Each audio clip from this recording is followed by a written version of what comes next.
ಓ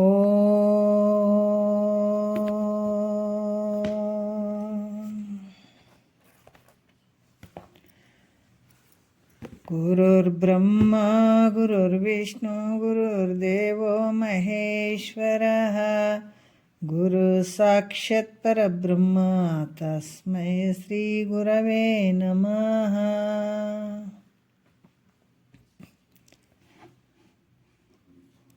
ಶ್ರೀ ಜಗದ್ಗುರು ಶ್ರೀ ಸಿದ್ಧಾರೂಢರ ಪಾದಕಮಲಗಳಿಗೂ, ಶ್ರೋತ್ರಿಯ ಬ್ರಹ್ಮನಿಷ್ಠ ಸದ್ಗುರು ಬಸವಾನಂದರ ಪಾದಕಮಲಗಳಿಗೂ, ಅವರ ಪ್ರತಿರೂಪದಂಥ ನಿಜಗುಣಪ್ಪನವರ ಪಾದಕಮಲಗಳಿಗೂ ನನ್ನ ದೀರ್ಘದಂಡ ಪ್ರಣಾಮಗಳನ್ನು ಸಲ್ಲಿಸುತ್ತಾ,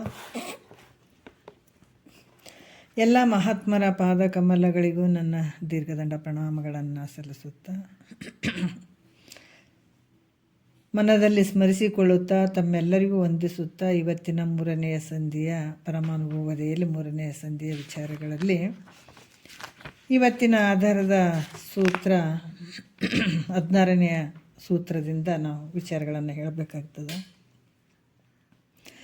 ಗುರು ಎಂತ ತಿರಬೇಕು, ನಮ್ಮ ದುಃಖವನ್ನು ಯಾರು ಪಾರು ಮಾಡ್ತಾರೆ, ನಮ್ಮ ಬಂಧನದಿಂದ ನಮಗೆ ಯಾರು ಪಾರು ಮಾಡ್ತಾರೆ ಅಂತಂದ್ರೆ ಈ ಸೂತ್ರದಲ್ಲಿ ಏನು ಹೇಳ್ತಾರೆ ಇದು ಸತ್ಯಾನುಭವ, ಇದು ಮಿಥ್ಯಾನುಭವ ಎಂದು ಒದವಿ ಬೋಧಿಪನೇ ಸದ್ಗುರು ಹಕ್ಕು ಅಂತ ಹೇಳ್ತಾರೆ. ಗುರು ಆದಂಥವನು ಇದು ಸತ್ಯ ಐತೆ, ಇದು ಮಿಥ್ಯೆ ಐತೆ ಅಂತನ್ನುವಂಥದ್ದನ್ನು ವಿಚಾರವನ್ನು ಹೇಳಬೇಕಾಗ್ತದೆ. ಏಕಮೇವ ಅದ್ವಿತೀಯವಾದಂಥ ಬ್ರಹ್ಮದಲ್ಲಿ ನಾಮರೂಪದಿಂದ ಕೂಡಿದಂಥ ದ್ವೈತ ಪ್ರಪಂಚ ಹೆಂಗದ ಕಲ್ಪಿತ ಆಗ್ಯದ, ಇದು ಮಿಥ್ಯೆ ಅದ ಅನ್ನುವಂಥದ್ದನ್ನು ಹೇಳಬೇಕಾಗ್ತದೆ. ಅದಕ್ಕೆ ಈಗ ಹಗ್ಗದ ಒಂದು ದೃಷ್ಟಾಂತ ಕೊಟ್ಟರು ಕೂಡ ಹಗ್ಗದಲ್ಲಿ ಹಾವಿನ ಭ್ರಾಂತಿ, ಹಗ್ಗದ ಜ್ಞಾನ ಆಗುವಂಥದ್ದು ಅದು ಸತ್ಯಾನುಭವ ಅನ್ನುವಂಥದ್ದು, ಸರ್ಪದ ಭ್ರಾಂತಿಯಾಗಿರುವಂಥದ್ದು ಅದು ಮಿಥ್ಯಾನುಭವ ಆಗಿರುವಂಥದ್ದು ಅಂತ ಹಲವಾರು ವಿಚಾರಗಳನ್ನು ಅವರು ಹೇಳ್ತಾ ಬರ್ತಾ ಇದ್ದಾರೆ.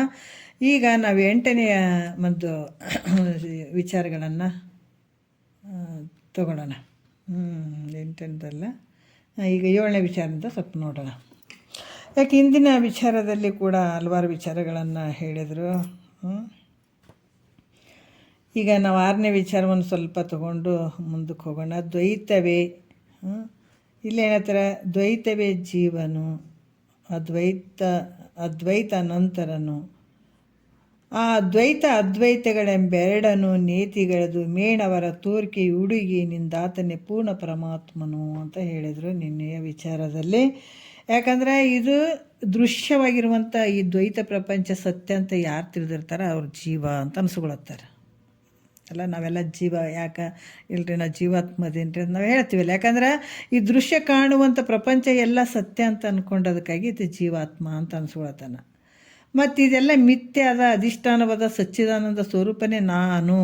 ಹೆಂಗದೀನಿ ನಾನು, ಸತ್ಯ ಇದೀನಿ, ಯಾವಾಗಲೂ ಇರುವಂಥವನ್ನಂತ ಯಾರು ತಿಳ್ಕೋತಾರೋ, ಅಧಿಷ್ಠಾನವಾದ ಸಚ್ಚಿದಾನಂದ ಆ ಸ್ವರೂಪನದ ನಾನೇ ಅಂತ ತಿಳ್ಕೊಂಡು ಸತ್ಯ ಇರುವಂಥವ್ನು ನಾನೇ ಇದ್ದೀನಿ, ಆ ಸಚ್ಚಿದಾನಂದ ಸ್ವರೂಪನೇ ನಾನು ಇದ್ದೀನಿ ಅಂತ ಯಾರು ತಿಳ್ಕೊಳ್ತಾರೋ ಅವನು ಅಂತರಾತ್ಮ ಅಂತ ಹೇಳಿಸ್ಕೊಳ್ತದೆ. ಮತ್ತಿದು ಸತ್ಯ ಮಿಥ್ಯೆ ಎರಡೂ ಕಲ್ಪನೆ ತೂರಿ ಸಹಜ ಸ್ಥಿತಿಯಲ್ಲಿರುವಂಥದ್ದು, ಎರಡೂ ಇಲ್ಲ. ಇಲ್ಲಿ ಮಿಥ್ಯನೂ ಇಲ್ಲ, ಸತ್ಯನೂ ಇಲ್ಲ, ನಾನು ಹಿಂಗಿದ್ದೀನಿ ಅಂತನ್ನುವಂಥ ಭಾವ ಕೂಡ ಹೋಗಬೇಕು. ಆ ಒಂದು ಸಹಜ ಸ್ಥಿತಿಯಲ್ಲಿರುವಂಥದ್ದು ಅದು ಪರಮಾತ್ಮ ಅಂತ ಹೇಳ್ತಾರೆ. ಈಗ ಈ ರೀತಿ ತಿಳ್ಕೊಳ್ಬೇಕನ್ನುವಂಥದ್ದು ಹಿಂದಿನ ವಿಚಾರದಲ್ಲಿ ಹೇಳಿದರು ಅವರು. ಈಗ 7ನೇ ನುಡಿಯಲ್ಲಿ ಹೇಳ್ತಾರೆ, ಒಬ್ಬ ಆತ್ಮನಿಗೆ ಜೀವಾತ್ಮಾದಿ ಹೆಸರುಗಳು ಏನು ಕಾರಣ, ಯಾಕೆ ಬಂದು ಅವು ಅಂತ ಶಂಕೆ ಮಾಡಿದ್ರೆ ಇಲ್ಲಿ ಕೂಡ ಅದು ಉಪಾಧಿಯಿಂದ ಪ್ರಾಪ್ತ ಆಗ್ಯಾವ ಅಂತ ಹೇಳ್ತಾರೆ. ಈಗ 7ನೇ ನುಡಿಯಲ್ಲಿ ಹೇಳ್ತಾರೆ, ಭ್ರಮೆಯಿಂದೇ ಜೀವನು ಆ ಭ್ರಮೆ ಮಿಥ್ಯೆ ಎಂದು ಕೇಳಿ ಭ್ರಮೆಯಿಂದ ತಿಳಿದ ಅಂತರಾತ್ಮನು ಭ್ರಮೆ ತನ್ನೋಳು ಕೆಡೆ ತಾನೇ ಪರಮಾತ್ಮನೆಂದಿಂತು ಸುಮತಿ ಮೈತ್ರಿ ನೀನು ಅರಿಯುವುದು ಅಂತ ಹೇಳ್ತಾರೆ. ಏನು ಹೇಳ್ತಾರೆ, ಭಾಳ ಅದ್ಭುತವಾದಂಥ ವಿಚಾರಗಳನ್ನು ಅವರು ಹೇಳ್ತಾರೆ. ಯಾಕಂದ್ರೆ ಇಲ್ಲಿ ಭ್ರಮೆ ಅಂದ್ರೆ ಸುಮತಿ ಮೈತ್ರಿ ಅಂದ್ರೆ, ಸುಮತಿ ಅಂದ್ರೆ ಸದ್ಬುದ್ಧಿ ಉಳ್ಳಂಥ ಮೈತ್ರಿಯ ದೇವಿಯೇ ಕೇಳು ಅನ್ನುವಂಥದ್ದು ವರ್ಣನೆ ಮಾಡ್ತಾರೆ. ಕೇಳು ಅಂತ ಹೇಳ್ತಾರೆ ಅಂದ್ರೆ ತಿಳ್ಕೊ, ಆಲಿಸು ಅನ್ನುವಂಥದ್ದು. ಅಜ್ಞಾನದ ಮೂಲಕ ಈ ಜಗತ್ತು ಸತ್ಯ ಅಂತ ತೋರ್ತದೆ. ಅದಕ್ಕೆ ಭ್ರಮೆಯಿಂದ ಜೀವನು ಇಲ್ಲಿ ಹೇಳ್ತಾರೆ ಭ್ರಮೆ ಮಿಥ್ಯೆ ಎಂದು ಕೇಳು. ಯಾಕಂದ್ರೆ ಮೊದಲು ಏನಾಗಿತ್ತು, ಈ ಭ್ರಮೆಯಿಂದ ಜಗತ್ತು, ಈ ಭ್ರಮೆಯಾದ ಜಗತ್ತು ಅಜ್ಞಾನದಿಂದ ಏನು ಈ ಜಗತ್ತು ಸತ್ಯ ಅಂತ ತಿಳ್ಕೊಂಡದಕ್ಕಾಗಿ ಅದು ಜೀವಾತ್ಮ ಅಂತ ಅನಿಸ್ಕೊಂಡ. ಮತ್ತು ಶ್ರುತಿ ಗುರುಗಳ ಸಹಾಯದಿಂದ. ಶ್ರುತಿ ಬರೇ ಗುರುಗಳಂತ ಹೇಳಂಗಿಲ್ಲ ನೋಡ್ರಿ, ಪ್ರತಿಯೊಂದರ ಶ್ರುತಿ ಗುರುಗಳಂತ ಹೇಳ್ತಾರೆ. ಅಂದ್ರೆ ಶ್ರುತಿ ವಾಕ್ಯಗಳನ್ನು ಪ್ರಮಾಣವಾಗಿ ಇಟ್ಕೊಂಡು ಹೇಳ್ಬೇಕಾಗ್ತದೆ ಸದ್ಗುರು. ನಾವೆಲ್ಲ ತಿಳ್ಕೊಂಡಿವಿ ಮಾಡೀವಿ, ನಾವು ಹೇಳ್ದಂಗೆ ನಡೀತದ ಹಂಗಲ್ಲ, ಶ್ರುತಿ ಪ್ರಮಾಣಗಳನ್ನು ಇಟ್ಟು ಹೇಳಬೇಕಾಗ್ತದೆ ಅಂತ ಹೇಳ್ತಾರೆ ಅವರು. ಅದಕ್ಕೆ ಶ್ರುತಿ ಗುರುಗಳ ಸಹಾಯದಿಂದ ಸುಜ್ಞಾನ ಉತ್ತರ ಭ್ರಮೆಯನ್ನು ಹೊಂದಿ ನೋಡ್ರಿ. ಯಾಕಂದ್ರೆ ಗುರುಗಳ ಒಂದು ವಿಚಾರದಿಂದನೇ ನಮ್ಮ ಇಂಥ ಒಂದು ಭ್ರಮೆ ಏನಾದಲ್ಲ, ಈ ಭ್ರಾಂತಿ ಏನಾದಲ್ಲ, ಈ ಭ್ರಾಂತಿ ಹೋಗಬೇಕಾದ್ರೆ ಶ್ರುತಿ ಗುರುಗಳ ಒಂದು ಸಹಾಯದಿಂದನೇ ಇದನ್ನು ಹೋಗ್ಲಿಕ್ಕೆ ಸಾಧ್ಯ ಆಗ್ತದೆ. ಇಲ್ಲಾಂದರೆ ಇದು ಯಾವ ಕಾಲಕ್ಕೂ ಹೋಗದೇ ಇರುವಂಥದ್ದು. ಇದು ಭ್ರಾಂತಿ ಭ್ರಮೆ ಬಡ್ಕೊಂಡದ, ಇದು ಭಾಳ ದೊಡ್ಡ ಭ್ರಮೆ. ಮತ್ತು ಇಲ್ಲಿ ಹೇಳ್ತಾರೆ ಗುರುಗಳ ಸುಜ್ಞಾನ ಅಂದ್ರೆ ಆ ಒಂದು ಸುಜ್ಞಾನ ಸುವಿಚಾರ ಏನು ಹೇಳ್ತೀವಿ, ಗುರು ಮುಖಾಂತರನೇ ಇಂಥ ಒಂದು ವಿಚಾರಗಳು ನಮಗೆ ಸಿಗುವಂಥದ್ದು. ಈ ರೀತಿ ಯಾಕಂತಂದರೆ ಈ ಸಾಹಿತ್ಯದ ಸುಜ್ಞಾನ ಉತ್ತರ ಭ್ರಮೆಯನ್ನು ಹೊಂದಿ ಪೂರ್ವದ ಅಜ್ಞಾನ ಅನ್ನುವಂಥ ಏನು ಭ್ರಮೆಯನ್ನು ನಿವೃತ್ತಿ ಮಾಡ್ತಾನೆ. ಯಾಕಂದರೆ ಅಲ್ಲಿ ಕೂಡ ನಾನು ಶ್ರುತಿ ಗುರುಗಳಿಂದ ಈ ಸುಜ್ಞಾನವನ್ನು ತಿಳ್ಕೊಂಡು ಮೊದಲಿರುವಂಥ ಅಜ್ಞಾನದ ಭ್ರಮೆಯನ್ನು ನಿವೃತ್ತಿ ಮಾಡ್ಕೊಳ್ತಾನೆ. ಅದರಿಂದ ಆತ ಅಂತರಾತ್ಮ ಅಂತ ಅನ್ಸ್ಕೊಳತ್ತಾನತ. ಯಾಕಂತಂದ್ರೆ ಈ ಗುರುಗಳ ಮುಖಾಂತರ ತಿಳ್ಕೊಳ್ತಾನೆ, ಅಜ್ಞಾನ ಅನ್ನುವಂಥ ಭ್ರಮೆಯನ್ನು ನಿವೃತ್ತಿ ಮಾಡ್ಕೊಳ್ತಾನೆ. ಅದರಿಂದ ಅಂತರಾತ್ಮ ಅಂತ ಅನ್ಸ್ಕೊಳ್ತಾನೆ.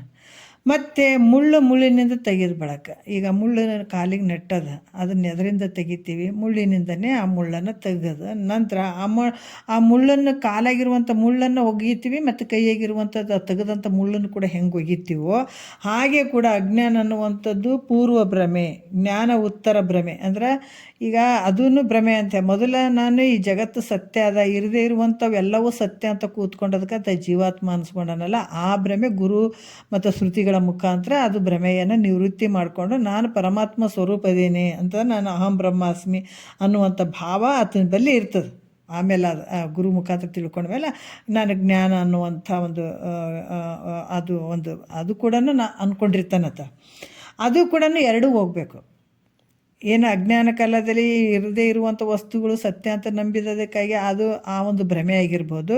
ನಾನು ಅಹಂ ಬ್ರಹ್ಮಾಸ್ಮಿ ಅಂತ ಏನು ಅಂದ್ಕೊಳ್ತಾನ, ಈ ಒಂದು ಭಾವ ಕೂಡ ಜ್ಞಾನ ಅನ್ನುವಂಥದ್ದು ಉತ್ತರ ಭ್ರಮೆ ಅದು ಕೂಡ ನಿವೃತ್ತಿ ಆಗಬೇಕು. ಎರಡೂ ನಿವೃತ್ತಿ ಆಗಬೇಕು. ನಾ ಇದ್ದೀನಿ ಅನ್ನುವಂಥದ್ದು, ಪರಮಾತ್ಮನ ಸ್ವರೂಪ ಇದ್ದೀನಿ ಅನ್ನುವಂಥದ್ದು ಕೂಡ ನಿವೃತ್ತಿ ಆಗಬೇಕು.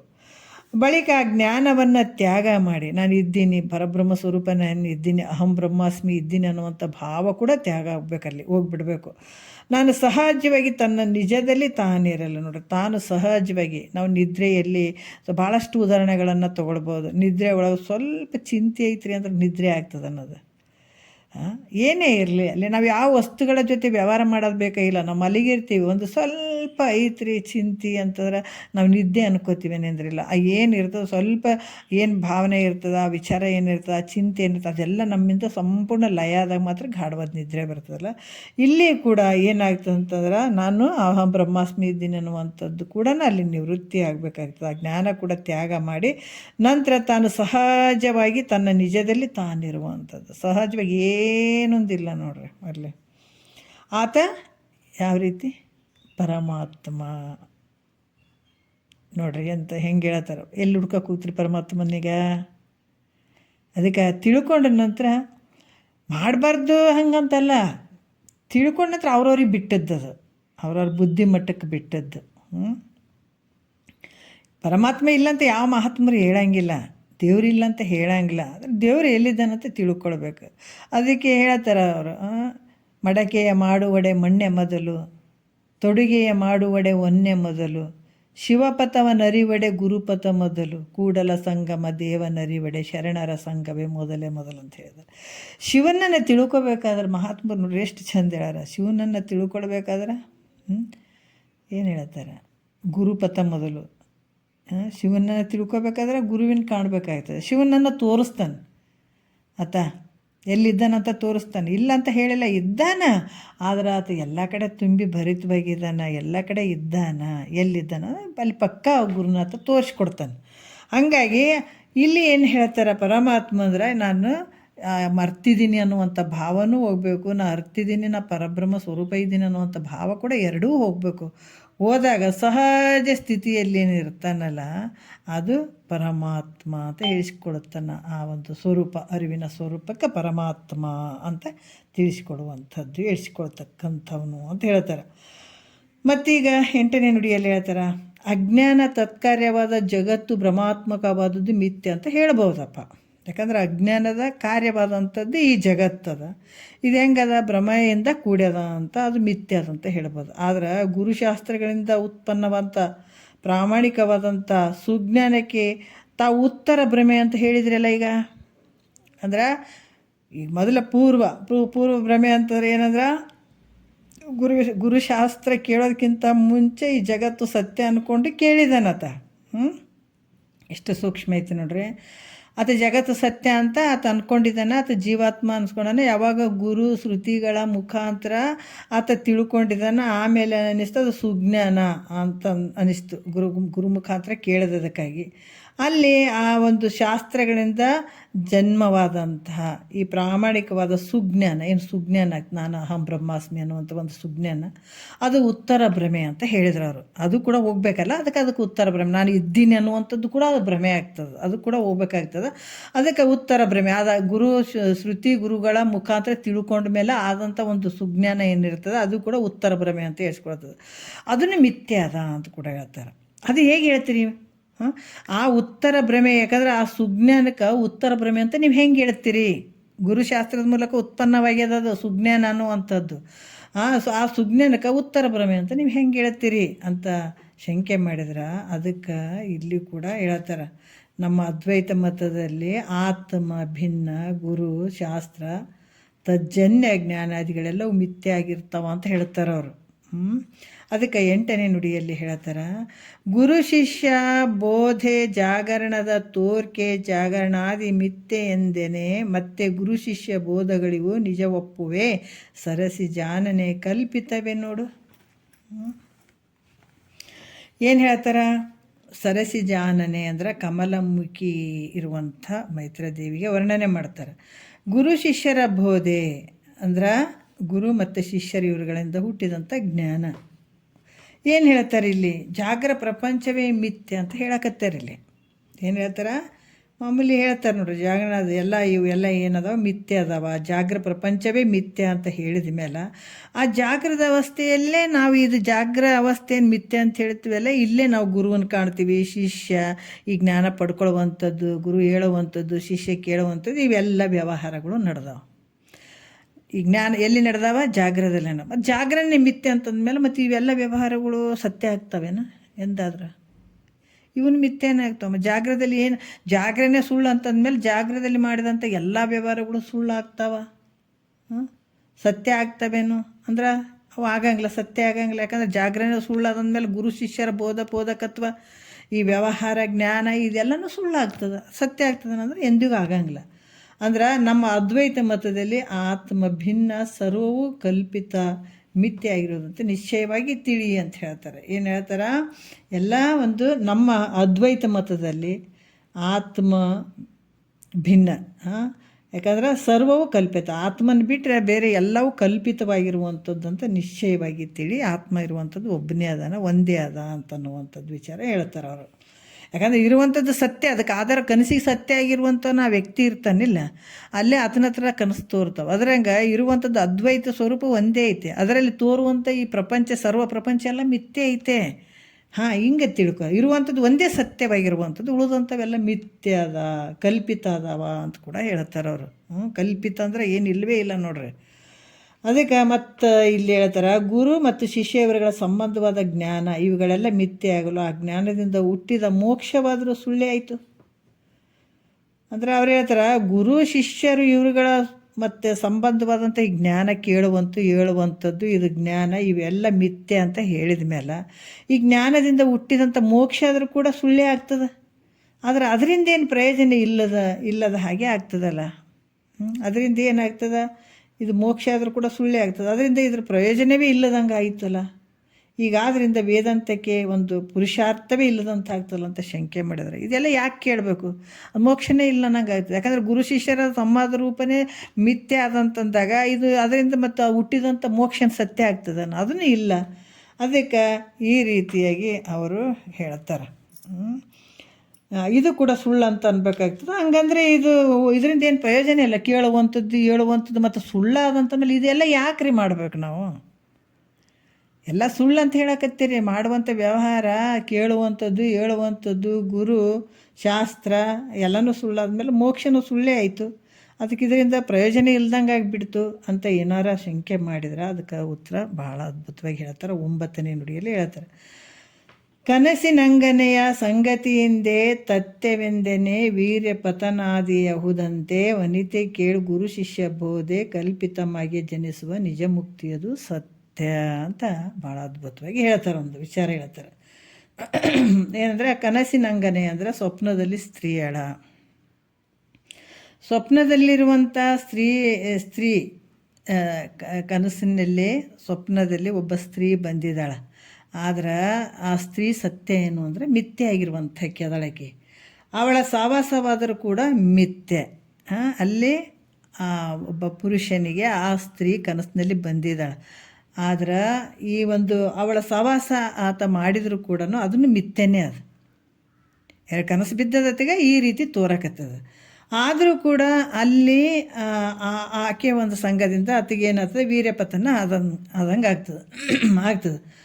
ಅದು ಯಾವ ರೀತಿ ಅಂತಂದ್ರೆ, ಅದು ವೀರ್ಯಪಥವು ಸತ್ಯವಾದಂತೆ ಜಾಗ್ರದ ಅವಸ್ಥೆ ಮಿಥ್ಯೆ, ಅದರಲ್ಲಿರುವ ಗುರು ಶಿಷ್ಯ ಜ್ಞಾನಗಳು ಮಿಥ್ಯೆ. ಇವುಗಳೆಲ್ಲ ಮಿಥ್ಯೆಗಳಾದರೂ ಜನಿಸುವ ಮೋಕ್ಷ ಸತ್ಯ ಆಗ್ಯದ. ಕನಸಿನಲ್ಲಿ ಕಂಡಂಥ ವ್ಯಕ್ತಿಗೆ ಈ ಒಂದು ವೀರ್ಯಪತನ ಆಗ್ತದೆ. ಆದರೆ ಕನಸು ಸತ್ಯ ಅದೇನಂದ್ರೆ ಅಲ್ಲಿ ನಡೆದಂಥ ಸ್ತ್ರೀ ಸತ್ಯ ಅದಳೇನು, ಅಲ್ಲಿ ನಡೆದಂಥ ವ್ಯವಹಾರ ಸತ್ಯ ಅದೇನಂದರೆ ಎಲ್ಲನೂ ಮಿಥ್ಯೆನೇ ಅದಾವ. ಆದ್ರೆ ವೀರ್ಯಪತನ ಆದಂಥದ್ದು ನಿಜ ಇರ್ತದೆ. ಅದು ಆಮೇಲೆ ಗೊತ್ತಾಗ್ತದೆ, ಮುಂಜಾನೆ ಎದ್ದ ಮೇಲೆ ಅದು ಗೊತ್ತಾಗ್ತದೆ ಅನ್ನುವಂಥ ವಿಚಾರದಲ್ಲಿ ಹೇಳ್ತಾರೆ. ಅದ್ರಂಗೆ ಇಲ್ಲಿ ಕೂಡ ಏನಾಗ್ತದೆ ಅಂತಂದ್ರೆ, ಗುರು ಶಿಷ್ಯ ಜ್ಞಾನಗಳು ಹೇಳುವಂಥದ್ದು ಕೇಳುವಂಥದ್ದು ಏನದ ಅದು ನಡೆದದ. ಹೆಂಗೆ ಕನಸಿನಲ್ಲಿ ಸ್ತ್ರೀ ಜೊತೆ ನಡೆದಂಗೆ ಅದು ಇದೇ ರೀತಿ ಜ್ಞಾನ ಕೂಡ ಗುರು ಶಿಷ್ಯರ ಜ್ಞಾನಗಳು ಕೂಡ ಮಿಥ್ಯೆ. ಇವೆಲ್ಲ ಮಿಥ್ಯೆ ಆದರೂ ಕೂಡ ಅದರಿಂದ ಜನಿಸುವಂಥ ಮೋಕ್ಷ ಸತ್ಯ ಐತೆ ಅಂತ ಹೇಳ್ತಾರೆ ಅವರು. ಅದರಂಗೆ ಜನಿಸಿದಂಥ ಮೋಕ್ಷ ಸತ್ಯ ಆಗಿರ್ತದಲ್ಲ, ಅಂದ್ರೆ ಮಿಥ್ಯೆ ಸಾಧನೆಯಿಂದ ಸತ್ಯವಾದ ಮೋಕ್ಷ ರೂಪ ಪುರುಷಾರ್ಥ ದೊರೀತದ. ಮಿಥ್ಯೆ ಸಾಧನದಿಂದ ಮೋಕ್ಷ ಏನು ಸತ್ಯವಂತ ಮೋಕ್ಷ ರೂಪ ಸಾಧನೆ ಅಲ್ಲಿ ಪುರುಷಾರ್ಥವು ದೊರೀತದ ಅನ್ನುವಂಥದ್ದನ್ನೇ ಹೇಳ್ತಾರೆ. ಈ ದೃಷ್ಟಾಂತ ಗೊತ್ತಾಗಿರ್ತದೆ ನಿಮ್ಗೆ. ಸತ್ಯಾನುಭವ ನಿರೂಪಣೆ ಸೂತ್ರ 16ಕ್ಕೆ ಪದ 119 ಅಂತ ಹೇಳ್ತಾರೆ. ಎಲ್ಲ ಸುಳ್ಳಾದರೂ ಕೂಡ ಮೋಕ್ಷ ಅನ್ನುವಂಥದ್ದು ಸತ್ಯ ಆಗ್ತದಪ್ಪ ಅಂತ ಹೇಳ್ತಾರೆ ಅವ್ರು, ತಿಳಿಸಿ ಹೇಳ್ತಾರೆ. ಇಲ್ಲೇನು ಹೇಳ್ತಾರೆ, ತತ್ವಮಸ್ಯಾದಿ ಅನೇಕ ವೇದಾಂತ ವಾಕ್ಯಗಳಿಂದ ಅದ್ವೈತವೇ ತಾತ್ಪರ್ಯ ಆಗಿರುವಂಥದ್ದು. ತತ್ವಮಸ್ಯಾದಿ ಅನೇಕ ವೇದಾಂತ ವಾಕ್ಯಗಳಿಂದ ಏನಂದ್ರೆ, ಈ ವೇದಗಳಲ್ಲಿ ಕೂಡ ತತ್ವಮಸಿ ವಾಕ್ಯ ಅಯಮಾತ್ಮ ಬ್ರಹ್ಮ ಪ್ರಜ್ಞಾನಂ ಬ್ರಹ್ಮ ಅಹಂ ಬ್ರಹ್ಮಾಸ್ಮಿ ಅನ್ನುವಂಥವೇನು ವಾಕ್ಯಗಳಿಂದ ಅದ್ವೈತನೇ ಹೇಳ್ತದೆ. ಎಲ್ಲನೂ ಅದ್ವೈತನೇ ಹೇಳುವಂಥದ್ದು, ಏಕವಾಗಿರುವಂಥದ್ದು. ಇದು ನಿಗಮ ಭಾಗದಲ್ಲಿರುವಂಥದ್ದು, ಮೇಲ್ಮಟ್ಟದ ವಿಚಾರ ಇದು. ಅದಕ್ಕೆ ಇಂಥ ಅದ್ವೈತ ನಿಶ್ಚಯಕ್ಕೆ ಮೋಕ್ಷ ಎಂಬುದಾಗಿಯೂ ಹೇಳ್ತಾರೆ. ಇದಕ್ಕೆ ಒಂದೇ ಇರುವಂಥದ್ದು, ಒಂದೇ ಎಲ್ಲ ನಾಮರೂಪಗಳು ಅದರ ಅಧಿಷ್ಠಾನದಲ್ಲೇ ಇವೆಲ್ಲ ತೋರ್ದಂಗೆ ಆಕತ್ತಾವ. ಇರುವಂಥದ್ದು ಪರಬ್ರಹ್ಮ ಸ್ವರೂಪ ಒಂದೇ ಇರುವಂಥದ್ದು. ಇದಕ್ಕೆ ಮೋಕ್ಷ, ಇದನ್ನು ತಿಳ್ಕೊಂಡಾಗ ಇದಕ್ಕೆ ಮೋಕ್ಷ ಅಂತ ಹೇಳ್ತಾರೆ. ಅದ್ವೈತ ಸತ್ಯ ಸ್ವರೂಪಭೂತವಾದಂಥ ಮೋಕ್ಷವು ಮಿಥ್ಯೆಯಾದ ಶ್ರುತಿ ಕೇಳಿಸೋದಿಲ್ಲ. ಹಲೋ, ಹಾಂ, ಅದಕ್ಕೆ ಸ್ವಲ್ಪ ಮ್ಯೂಟ್ ಮಾಡ್ಕೊಡ್ರಿ. ಅದ್ವೈತ ಸತ್ಯ ಸ್ವರೂಪಭೂತವಾದ ಮೋಕ್ಷವು ಮಿಥ್ಯಾದ ಶ್ರುತಿ ರೂಪ ಶಾಬ್ದಿ ಪ್ರಮಾಣದಿಂದ ಉಂಟಾಗ್ತದ. ಇಂದಿನ ಸೂತ್ರದಲ್ಲಿ ಹೇಳಲ್ಪಡ್ತು ಅದನ್ನು ವಿಚಾರಗಳನ್ನು. ಯಾಕಂತಂದ್ರೆ ಮಿಥ್ಯಾದ ಶ್ರುತಿ ರೂಪ ಶಾಬ್ದಿ ಪ್ರಮಾಣದಿಂದ ಉಂಟಾಗ್ತದೆ. ಇಂದಿನ ಸೂತ್ರದಲ್ಲಿ ಅಂದಮೇಲೆ ಅದ್ವೈತವು ತ್ರಿಪುಟಿಯಲ್ಲಿ ಅಂತಪಾತ ಆಯಿತು ಅನ್ನುವಂಥದ್ದನ್ನು ಹೇಳ್ತಾರೆ. ಅದ್ವೈತ ಏನದ ಏನು ತ್ರಿಪುಟಿ ಬಗ್ಗೆ ಹೇಳ್ತಾರೆ. ಅದ್ರಾಗ ಅಂತಪಾತ ಸೇರ್ಕೊಂತು ಅನ್ನುವಂಥ ಭಾವದಲ್ಲಿ ಅನ್ನಿಸ್ತದ ಅಂತಂದಾಗ, ಹೇಗಂದ್ರೆ ಈ ಕರ್ತನದ ಪ್ರಮಾತೃ, ಕರ್ತನಾದ ಯಾರು ಪ್ರಮಾತೃ, ಅವನಿಗೆ ಸಾಧನವಾದದ್ದು ಶಾಬ್ದಿ ಪ್ರಮಾಣ. ಅದರಿಂದ ವಿಷಯವಾದದ್ದು ಅದ್ವೈತ ರೂಪ ಪ್ರಮೇಯ. ವಿಷಯವಾದಂಥದ್ದು ಯಾವುದು? ಅದ್ವೈತ ರೂಪ ಪ್ರಮೇಯ. ಅಂದ್ರೆ ಜೀವ ಬ್ರಹ್ಮ ಐಕ್ಯವಾದ ಅದ್ವೈತ. ಅಂದರೆ ಅದ್ವೈತ ಅಂದರೆ ಒಂದೇ ಆಗಿರುವಂಥದ್ದು. ಇಲ್ಲಿ ಜೀವ ಬೇರೆ ಅಲ್ಲ, ಶಿವ ಬೇರೆ ಅಲ್ಲ, ಏಕವಾಗಿರುವಂಥದ್ದು ಬ್ರಹ್ಮ ಮತ್ತು ಶಿವ ಮತ್ತು ಜೀವ ಮತ್ತು ಬ್ರಹ್ಮ ಐಕ್ಯ ಅಂದರೆ ಎರಡೂ ಒಂದೇ. ಬ್ರಹ್ಮನೂ ಬೇರೆ ಅಲ್ಲ, ಶಿವನೂ ಬೇರೆ ಅಲ್ಲ ಅನ್ನುವಂಥದ್ದು, ಜೀವ ಬೇರೆ ಅಲ್ಲ ಅನ್ನುವಂಥದ್ದು. ಪ್ರತ್ಯಕ್ಷಾದಿ ಪ್ರಮಾಣಗಳಿಂದ ಗೋಚರಗಳಾದಂಥ ಘಟಪಟಾದಿಗಳಂತೆ ವಿಷಯವಾದ್ದರಿಂದ ಇದು ಏನಾಗ್ತದೆ? ದೃಶ್ಯತ್ವ ಲಕ್ಷಣ ಪ್ರಾಪ್ತ ಆಗ್ತದೆ ಅಂತ ಹೇಳ್ತಾರೆ ಅವರು. ಯಾವ ರೀತಿ ಕೂಡ ಅಂತಂದರೆ ಯಾವುದಕ್ಕೆ ನಿಲುಕದೇ ಇರುವಂಥದ್ದು. ನೀವು ಆ ರೀತಿ ಇಲ್ಲಿ ಏನು ಅಂತಂದ್ರೆ ಹೇಳಿದರೆ, ಯಾವ ರೀತಿ ಹೇಳಿದ್ರೆ ಅಂತಾರೆ, ಅದ್ವೈತವು ಪ್ರತ್ಯಕ್ಷಾದಿ ಪ್ರಮಾಣಗಳಿಂದ ಅಂದರೆ 6 ಪ್ರಮಾಣಗಳಿಂದ ಗೋಚರಗಳಾದಂಥ ಘಟಪಟಾದಿಗಳಂತ ಇದನ್ನು ವಿಷಯ ಆಗ್ಯದ ಅಂತ ಅನ್ಬೇಕಾಗ್ತದೆ. ಇದಕ್ಕೂ ದೃಶ್ಯತ್ವ ಆದಂತ ತಿಳ್ಕೊಳ್ಬೇಕಾಗ್ತದೆ. ಅದಕ್ಕೆ ಯಾವುದು ದೃಶ್ಯವೋ ಅದು ಮಿಥ್ಯೆ ಅಂತ ಸಿದ್ಧಾಂತ ಐತೆ. ಯಾವುದು ದೃಶ್ಯವಾಗಿ ತೋರ್ತದೆ ಅದು ಮಿಥ್ಯೆ ಆದಂಥ ಅದು. ಅದೇ ಕಾರಣ ಅದ್ವೈತ ನೀವು ಹೇಳಿದ ಪ್ರಕಾರ ಅದ್ವೈತ ಮಿಥ್ಯೆ ಆಗ್ತದೆ ಅನ್ಬೇಕಾಗ್ತದೆ. ಯಾಕಂದ್ರೆ ಶಾಬ್ದಿ ಪ್ರಮಾಣ ಅದರಿಂದ ವಿಷಯವಾದದ್ದು ಅದ್ವೈತ ರೂಪ ಪ್ರಮೇಯ ಅಂತ ಏನಾರು ಅಂದ್ಕೊಂಡ್ರೆ ಇಲ್ಲೇನಾಗ್ತದೆ? ದೃಶ್ಯ ಯಾವುದದ ಅದು ಮಿಥ್ಯ ಇರುವಂಥದ್ದಂತ ಸಿದ್ಧಾಂತ ಅದು. ಅದೇ ಕಾರಣ ಅದ್ವೈತವು ಮಿಥ್ಯೆ ಆಗಬೇಕಾಗ್ತದೆ, ಶಾಬ್ದಿ ಪ್ರಮಾಣಕ್ಕೆ ವಿಷಯ ಅಲ್ಲ. ಶಾಬ್ದಿ ಪ್ರಮಾಣಕ್ಕೆ ಅದ್ವೈತ ಹೆಂಗದ ವಿಷಯ ಆಗಕ್ಕೆ ಬರೋಂಗಿಲ್ಲ. ಹಂಗೆ ಹೇಳಿದ್ರೆ ಅದ್ವೈತ ಕೂಡ ಮಿಥ್ಯೆ ಆಗಬೇಕಾಗ್ತದೆ. ಅದಕ್ಕೆ ಇಲ್ಲಿ ಕೂಡ ಏನು ಹೇಳ್ತಾರೆ ಸಿದ್ಧಾಂತ, ಅದ ಕಾರಣ ಅದ್ವೈತ ಮಿಥ್ಯೆ ಆಗಬೇಕಾಯ್ತು, ಶಾಬ್ದಿ ಪ್ರಮಾಣಕ್ಕೆ ವಿಷಯವಲ್ಲ ಅಂತ ಹೇಳಿದರೆ ಪ್ರತಿಪಾದಿಸುವ ಶಾಬ್ದಿ ರೂಪ ಪ್ರಮಾಣವು ವ್ಯರ್ಥವಾಗುವ ಪ್ರಸಂಗವೂ ಬರ್ತದ ಅಂತ ಹೇಳ್ತಾರೆ ಅವರು. ಈಗ ಈ ರೀತಿ ಹೇಳೋದ್ರಿಂದ ಹೇಳ್ತಾರ ಈ ಪಾಶ ರಜ್ಜು ನ್ಯಾಯವು ಪ್ರಾಪ್ತವಾಗುವುದಂತ ಶಂಕೆ ಮಾಡಿದರೂ ಕೂಡ ತತ್ವಮಸ್ಯಾದಿ ಮಹಾವಾಕ್ಯ ರೂಪ ಶಾಬ್ದಿ ಪ್ರಮಾಣವು ಅದ್ವೈತವನ್ನು ಘಟದಂತೆ ಗೋಚರ ಮಾಡಿಕೊಡೋದಿಲ್ಲ. ತತ್ವಮಸ್ಯಾದಿ ವಾಕ್ಯ ಏನದ ಈ ಶಬ್ದ ಪ್ರಮಾಣ ಈ ಯಾವ ರೀತಿ ಬೇರೆ ಬೇರೆ ವಸ್ತುಗಳಿಗೆ ಶಾಬ್ದಿ ಪ್ರಮಾಣದಿಂದ ಇಂಥ ವಸ್ತುಗಳು ಹಿಂಗಂತ ತಿಳ್ಕೊಳ್ಳಿಕ್ಕೆ ಬರ್ತದೆ. ಅದೇ ರೀತಿ ಈ ಶಾಬ್ದಿ ಪ್ರಮಾಣದಿಂದ ಅದ್ವೈತವನ್ನು ಘಟದಂಗೆ ತಿಳ್ಕೊಳಕ್ಕೆ ಬರ್ತದೆ ಅನ್ನಂದ್ರೆ ಬರೋಂಗಿಲ್ಲ.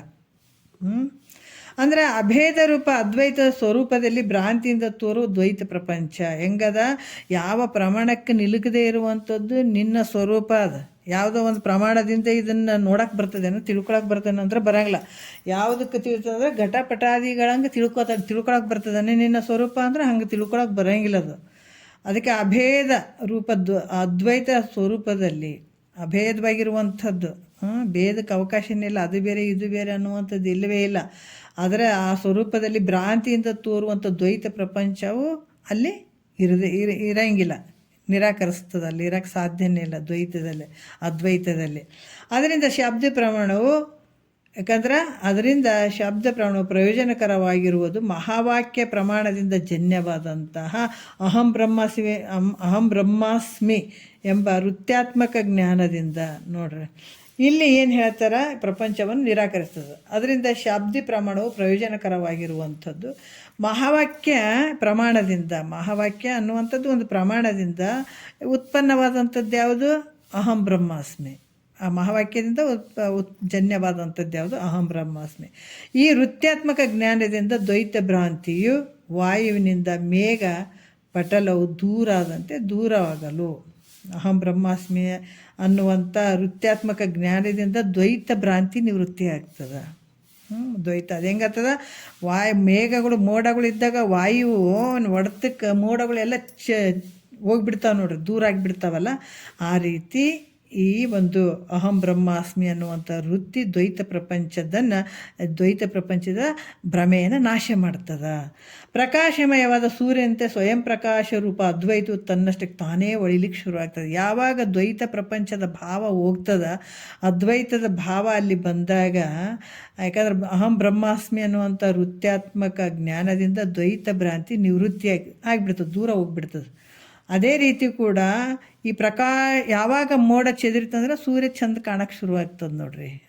ಅದೇ ರೀತಿ ಪ್ರಕಾಶಮಯವಾದಂಥ ಸೂರ್ಯನಂತೆ ಸ್ವಯಂ ಪ್ರಕಾಶ ರೂಪ ಅದ್ವೈತ ನಿನ್ನಲ್ಲಿ ತನ್ನಷ್ಟಕ್ಕೆ ತಾನೇ ಒಳಿಲಿಕ್ಕೆ ಶುರುವಾಗ್ತದೆ. ಯಾವಾಗ ದ್ವೈತ ಪ್ರಪಂಚ ನಿವೃತ್ತಿ ಆಯಿತು ಅಂತಂದಾಗ ತನ್ನಲ್ಲಿ ಸ್ವಯಂ ಪ್ರಕಾಶವಾದಂಥ ಒಂದು ಅದ್ವೈತ, ಆ ರೂಪ ಹೆಂಗದ ಸ್ವಯಂ ಪ್ರಕಾಶ ರೂಪವಂತ ಅದ್ವೈತ ಏಕವಾಗಿರುವಂಥದ್ದು ಅಲ್ಲಿ ತನ್ನಷ್ಟಕ್ಕೆ ತಾನೇ ಒಳಿಲಿಕ್ಕೆ ಶುರುವಾಗ್ತದೆ. ಅದು ಸೂರ್ಯನನ್ನು ದೀವಿಗೆಯಿಂದ ಹೇಗೆ ತೋರಿಸ್ಲಿಕ್ಕೆ ಬರೋದಿಲ್ಲವೋ ನೋಡ್ರಿ, ಸೂರ್ಯನನ್ನು ಏನಾದರೂ ಬೆಳಕು ಹಿಡ್ಕೊಂಡು ಕೇಸಿ ತಂದು ತೋರಿಸ್ತೀನಿ ಅಂತಾರೇನ? ತೋರ್ಸಕ್ಕೆ ಬರ್ತದೇನ? ಒಂದು ದೀಪ ಹಚ್ಚಿ ಒಂದು ಲೈಟಿನಿಂದ ಬರೀ ಸೂರ್ಯನ ತೋರಿಸ್ತೀನಿ ಅಂದ್ರೆ ಆಗ್ತದೇನೋ ಅಂದರೆ ಹಂಗೆ ಹಾಕಕ್ಕೆ ಬರೋಂಗಿಲ್ಲ. ಯಾಕಂದ್ರೆ ಸೂರ್ಯನ ದೀವಿಗೆಯಿಂದ ತೋರಿಸ್ಲಿಕ್ಕೆ ಬರೋಂಗಿಲ್ಲ. ಹೆಂಗೋ ಹಾಗೆ ಕೂಡ ಪ್ರಮಾಣದಿಂದಲೂ ಅದ್ವೈತವನ್ನು ತೋರ್ಸಕ್ಕೆ ಬರೋಂಗಿಲ್ಲ. ಯಾಕಂತಂದು ಭಾಳ ದೊಡ್ಡ ಪ್ರಕಾಶಮಾನ ಅಂತ ಬೆಳಕದದು ಹೇಳ್ತಾರೆ. ಅದು ಯಾವ ಒಂದು ಸೂರ್ಯ ಚಂದ್ರರ ಒಂದು ಕಿರಣಗಳಿಗೂ ಸಮನಾಗದೇ ಇರುವಂಥದ್ದು ನಿನ್ನ ಸ್ವರೂಪ. ಅಷ್ಟು ಪ್ರಕಾಶಮಾನವಾಗಿರುವಂಥದ್ದು ನಿನ್ನ ಸ್ವರೂಪ ಅದು. ಅದ್ರ ಮುಂದೆ ಯಾವನ್ನ ಪ್ರಮಾಣಕ್ಕೆ ಹಿಡಿದ್ಬಿಟ್ಟು ಇದು ತೋರಿಸ್ತೀನಿ ರೀ, ಇದು ತೋರಿಸ್ತೀನಿ ರೀ, ಅದು ಎಲ್ಲಿಗೆ ಹತ್ತದ? ನಿನ್ನ ಸ್ವರೂಪ ಎಂಥದ್ದು ಮಹಾತ್ಮರು ಹೇಳ್ತಾರೆ. ಅಂಥದನ್ನು ಬಿಟ್ಟು ಎಲ್ಲೆಲ್ಲೋ ಹುಡ್ಕಕತ್ತಿಯಲ್ಲೋ, ಒಳಗಡೆನೇ ಇಟ್ಕೊಂಡು ಅಂಥ ಒಂದು ಸೂರ್ಯ ಚಂದ್ರ ಇವರೆಲ್ಲರ ಕಿರಣಗಳಿಂತ ಪ್ರಕಾಶಮಾನವಾಗಿರುವಂಥದ್ದು ನಿನ್ನ ಸ್ವರೂಪ ಐತೆ ಅದು.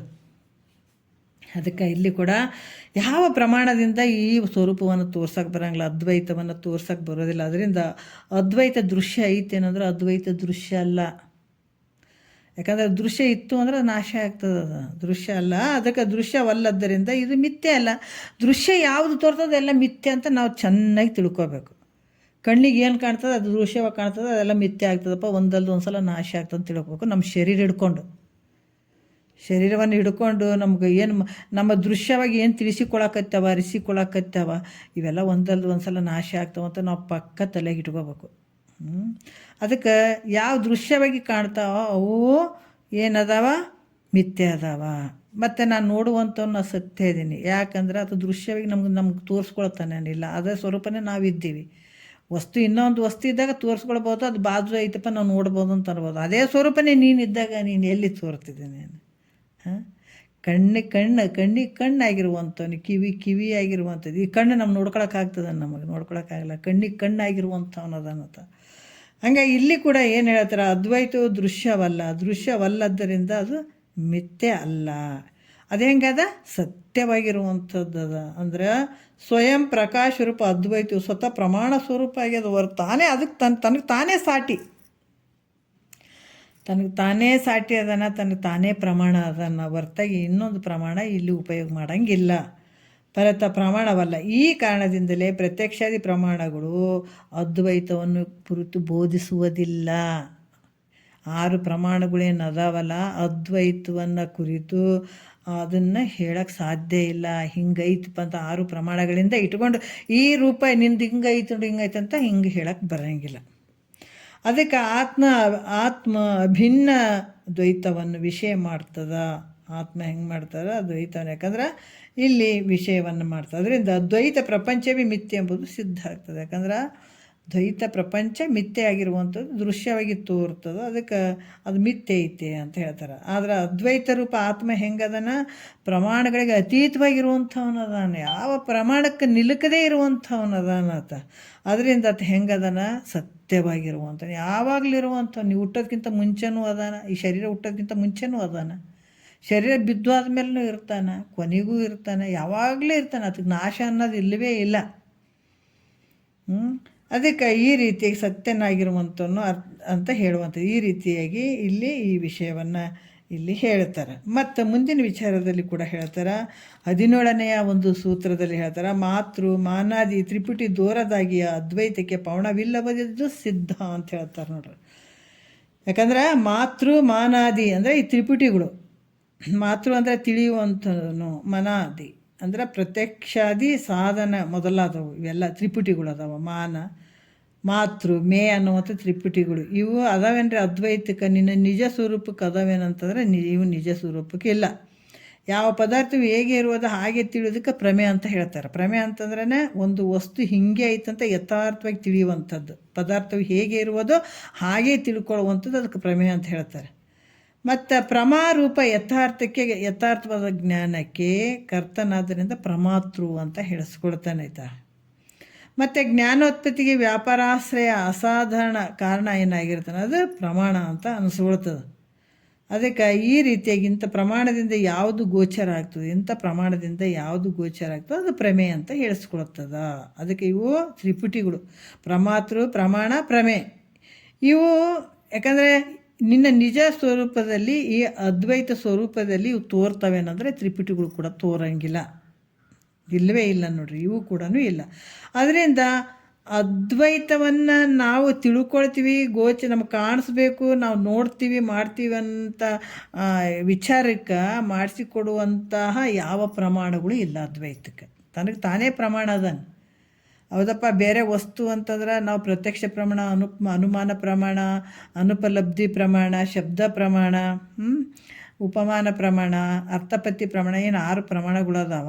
ಅವು ಇರುವಂಥ ವಸ್ತುಗಳಿಗೆ, ದೃಶ್ಯ ಕಾಣಿಸಿಕೊಳ್ಳುವಂಥ ವಸ್ತುಗಳಿಗೆ ನಾವು ಪ್ರಮಾಣ ಹೇಳ್ಬೋದು. ಆದರೆ ಇದು ವಸ್ತು ಅಲ್ಲಲ್ಲ ಈತ, ತಿಳಿಸಿಕೊಳ್ಳುವಂಥವನ್ನಲ್ಲ ಆತ, ಅದೇ ಸ್ವರೂಪನೇ ನೀನಾಗಿದ್ದಿ. ಅದಕ್ಕೆ ಆತನ ಗೋಚರ ಮಾಡ್ಕೊಳ್ತೀವಿ ರೀ, ದೃಶ್ಯವಾಗಿ ನೋಡ್ತೀವಿ ರೀ ಅಂತ ಒಂದು ಆತ್ಮನನ್ನು, ಪರಮಾತ್ಮನನ್ನು ಅಂತಂದ್ರೆ ಯಾವ ರೀತಿ ದ್ವೈತವನ್ನು ಇವು ಪ್ರಮಾಣಗಳು ಎಲ್ಲಿ ಹೇಳ್ತಾವಂದ್ರೆ ದ್ವೈತದಲ್ಲಿ ಹೇಳ್ತಾವೆ ಹೊರತಾಗಿ ಅದ್ವೈತದಲ್ಲಿ ಇದು ಪ್ರವೇಶ ಮಾಡೋಕ್ಕೆ ಸಾಧ್ಯನೇ ಇಲ್ಲ. ಅದಕ್ಕೆ ಅದ್ವೈತ ಸ್ವರೂಪದಲ್ಲಿ ತೋರಂಗಿಲ್ಲ. ಅದರಿಂದ ಅದ್ವೈತವನ್ನು ಗೋಚರ ಮಾಡ್ತಕ್ಕಂಥ ಪ್ರಮಾಣಗಳು ಇಲ್ಲವೇ ಇಲ್ಲ. ಅಂದರೆ ಯಾವತ್ತು ಪ್ರಮಾಣಗಳು ದ್ವೈತವನ್ನು ಬೋಧಿಸ್ತವ, ದ್ವೈತದಲ್ಲಿ ಅದಾವ ಪ್ರಮಾಣಗಳು, ಆದರೆ ಅದ್ವೈತದಲ್ಲಿ ಇಲ್ಲ, ಅದ್ವೈತವನ್ನು ಬೋಧಿಸುವುದಿಲ್ಲ ಪ್ರಮಾಣಗಳು ಅಂತ ಕೂಡ ಹೇಳುತ್ತಾರೆ. 1ನೇ ನುಡಿ ನೋಡೋಣ. ಯಾವುದಾದ್ರೊಂದು ವಸ್ತುವನ್ನು ನಿಶ್ಚಯವಾಗಿ ತಿಳಿಬೇಕಾದ್ರೆ ಪ್ರಮಾಣಗಳು ಬೇಕಾಗ್ತಾವಪ್ಪ ಅಲ್ಲ. ಪ್ರಮಾಣದಿಂದ ನಿರ್ಣಿತ ಅರ್ಥವೇ ಗ್ರಹಿಸಲಿಕ್ಕೆ ಯೋಗ್ಯ ಆಗಿದೆ. ಅದರಿಂದ ಅದ್ವೈತ ಸ್ವರೂಪವು ಯಾವುದಾದ್ರೊಂದು ಪ್ರಮಾಣಕ್ಕೆ ಗೋಚರವಾಗಿರಲಿಕ್ಕೆ ಬೇಕು. ಇಲ್ದಿದ್ರೆ ಒಂದೇ ಪುತ್ರ ಅಂತ ಅಸತ್ ಆಗಬೇಕಾದಿತ್ತು ಅಂತ ಶಂಕೆ ಮಾಡ್ತಾ ಇದ್ದಾರೆ. ಯಾಕಂದ್ರೆ ಒಂದು ವಸ್ತುವನ್ನು ನಾವು ನಿಶ್ಚಯವಾಗಿ ತಿಳಿಬೇಕಾದ್ರೆ ಅದಕ್ಕೆ ಪ್ರಮಾಣ ಬೇಕು. ಇದು ಹಿಂಗಿರ್ತದೆ ಅಂತ ಅದಕ್ಕೆ ಕೆಲವೊಂದು ಪ್ರಮಾಣಗಳು ಬೇಕಾಗ್ತದೆ. ಆದ್ರೆ ಪ್ರಮಾಣದಿಂದ ನಿರ್ಣಿತ ಅರ್ಥವೇ ಗ್ರಹಿಸಲಿಕ್ಕೆ ಯೋಗ್ಯ. ಪ್ರಮಾಣದಿಂದನೇ ಇದು ಹಿಂಗೈತಪ್ಪ, ಇದು ಹಿಂಗೈತೆ ಅಂತ ನಾವು ನಿರ್ಣಯ ಮಾಡೋಕ್ಕೆ ಬರ್ತದೆ. ಆದ್ರೆ ಅದ್ವೈತ ಸ್ವರೂಪ ಹೆಂಗದ್ರಂದ್ರೆ ಯಾವುದೊಂದು ಪ್ರಮಾಣಕ್ಕೆ ಅದು ಗೋಚರ ಆಗಂಗಿಲ್ಲ ಅಂತೀರಿ. ಇಲ್ಲ, ಒಂದು ವಸ್ತುವನ್ನು ನೋಡ್ಬೇಕಾದ್ರೆ ಆ ಪ್ರಮಾಣ ಇಟ್ಟು ನಾವು ಹಿಂಗದಂತ ತಿಳ್ಕೊಳಕ್ಕೆ ಸಾಧ್ಯ ಅದು. ಆದರೆ ಅದ್ವೈತ ಸ್ವರೂಪ ಯಾವುದಾದ್ರೂ ಒಂದು ಪ್ರಮಾಣಕ್ಕೆ ಅದು ಗೋಚರ ಆಗಲಿಕ್ಕೆ ಬೇಕು. ಅದು ಪ್ರಮಾಣದಿಂದಲೇ ತಿಳ್ಕೊಳ್ಳಿಕ್ಕೆ ಸಾಧ್ಯ ಆಗ್ತದೆ. ಅದು ಯಾವುದು ಅದ್ವೈತ ಸ್ವರೂಪ ಹೆಂಗದ, ಯಾವುದೋ ಒಂದು ಅದ್ವೈತ ಸ್ವರೂಪ ಹೆಂಗದ, ಯಾವುದಾದ್ರೂ ಒಂದು ಪ್ರಮಾಣಕ್ಕೆ ಗೋಚರ ಆಗಲಿಕ್ಕೆ ಬೇಕದು. ಇಲ್ದಿದ್ರೆ ಅದು ಒಂದೇ ಪುತ್ರ ಸತ್ಯ ಅದಾನೇನ, ಬಂಜೆಯ ಮಗ ಸತ್ಯ ಅದಾನೇನ, ಸುಳ್ಳೈತಲ್ಲ. ಅಂದ್ರೆ ಇದು ಕೂಡ ಅದ್ವೈತ ಸ್ವರೂಪ ಕೂಡ ಮಿಥ್ಯಾದಂತ ಹೇಳಬೇಕಾಗ್ತದೆ. ಯಾಕಂದರೆ ಯಾವುದೋ ಒಂದು ಪ್ರಮಾಣದಿಂದ ನಿಶ್ಚಯ ಮಾಡೋಕ್ಕೆ ಬರೋದೇ ಇಲ್ಲ ಅಂತಂದಮೇಲೆ ಇದು ಸುಳ್ಳದಂತ ಅನ್ಬೇಕಾಗ್ತದೆ. ನಾವು ಒಂದು ವಸ್ತುವನ್ನು ಕಂಡುಹಿಡಿಬೇಕಾದ್ರೆ ಅದಕ್ಕೆ ಪ್ರಮಾಣ ಬೇಕಾಗ್ತದೆ. ಇಲ್ಲಿ ನೋಡ್ರಿ, ಇದು ಹಿಂಗೈತ್ರಿ ಅಂತ ಯಾವುದೋ ಒಂದು 6 ಪ್ರಮಾಣದಾಗ ಒಂದು ಪ್ರಮಾಣ ಇಟ್ಕೊಂಡು ಕೇಸಿ ಇದು ಹಿಂಗೈತ್ರಿ. ಈಗ ಬೆಂಕಿ ಎಲ್ಲೋ ದೂರ ಹೊಗೆ ಕಾಣಕತ್ತದ, ಅಲ್ಲಿ ಹೊಗೆ ಕಾಣಕತ್ತಂದ್ರೆ ಅಲ್ಲಿ ಬೆಂಕಿ ಇರ್ಬೋದು ಅಂತ ನಿರ್ಣಯ ಮಾಡ್ತೀವಿ. ಎಲ್ಲ ಒಂದು ಚೂರು ಶಬ್ದ ಕೇಳಕತ್ತದ, ಅಲ್ಲಿ ಏನೋ ಒಂದು ನಗರಿ ಶಬ್ದ ಕೇಳಕತ್ತದ, ಅಲ್ಲಿ ಏನೋ ಇರ್ಬೋದು ಅಂತ ತಿಳ್ಕೊಳ್ತೀವಿ.